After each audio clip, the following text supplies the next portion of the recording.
How to fix Slack not loading in iPhone 16e.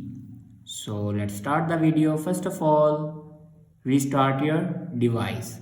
For restart your device, press and hold volume down button and power button at the same time.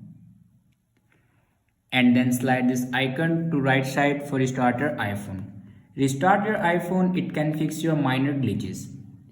After restart your iPhone, then open settings and scroll down and click on general. Now click on iPhone storage.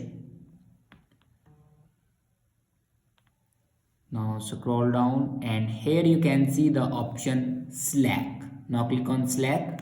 Now here you can offload your app and then delete app. After offload and delete your app, then reinstall your app. After install your Slack app, your problem will be fixed. I hope this video is helpful for you. Thanks for watching.